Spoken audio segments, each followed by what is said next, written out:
આજની તારીખ તમને યાદ છે 14 જૂન.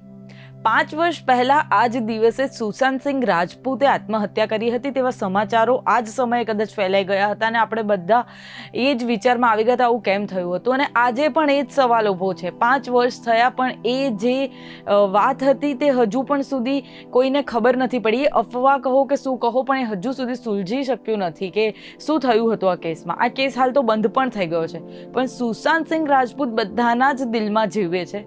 આજે તેમના વિશે આપણે વાત કરીશું કે કિસ દેશ મેં હૈ મેરા દિલથી તેમને ટીવીમાં પોતાના કરિયરની શરૂઆત કરી હતી. તેના પછી તેમની મોસ્ટ ફેવરેટ સિરિયલ પવિત્ર રિશ્તા, જેના કારણે તે બધા જ ઘરે ઘરે વખણાયા અને તેના પછી તો તેમને પાછળ વળીને જોયું જ નથી. તે બોલિવૂડમાં એન્ટ્રી લીધી, કાયપો છે.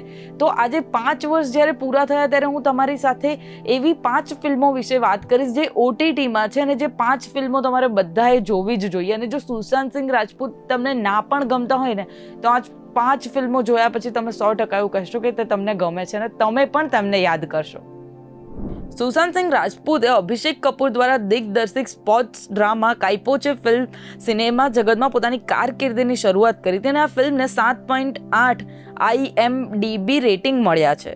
દિબાકર બેનર્જી દ્વારા દિગ્દર્શિત ડિટેક્ટિવ વ્યોમકેશ બક્ષીમાં સુશાંત સિંહ રાજપૂતે શાનદાર અભિનય આપ્યો હતો. તેણે ડિટેક્ટિવ વ્યોમકેશ બક્ષીની ભૂમિકા ભજવી હતી અને આ ફિલ્મને IMDbમાં 7.6 રેટિંગ મળ્યા હતા. MS ધોની તો તમે બધાએ જોઈ જ હશે. તો MS Dhoni the untold story, Sushant Singh રાજપૂતે તેમની biopic MS Dhoni the untold સ્ટોરીમાં દિગ્ગજ ક્રિકેટર મહેન્દ્રસિંહ ધોનીની ભૂમિકા ભજવી હતી જે ખૂબ જ પ્રશંસનીય રહી હતી. આ ફિલ્મ બોક્સ ઓફિસ પર તો સફળ રહી જ હતી અને આમાં બોલિવૂડમાં આ અભિનેતાનું નામ પણ ચમક્યું હતું તેમ કહી શકાય અને આ ફિલ્મને 8 રેટિંગ મળ્યા હતા.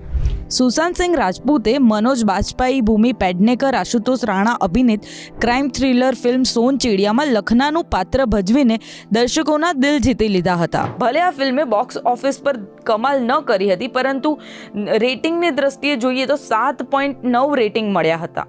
દિલ બેચારા, સુશાંત સિંહ રાજપૂતની છેલ્લી ફિલ્મ દિલ બેચારા થિયેટરોને બદલે OTT પર રિલીઝ થઈ હતી. તે અભિનેતાના મૃત્યુ પછી સ્ટ્રીમ કરવામાં આવી હતી. આ ફિલ્મમાં અભિનેતાએ અભિનય કરીને દર્શકોના દિલ જીતી લીધા હતા અને આ ફિલ્મને 8.3 રેટિંગ મળ્યું હતું.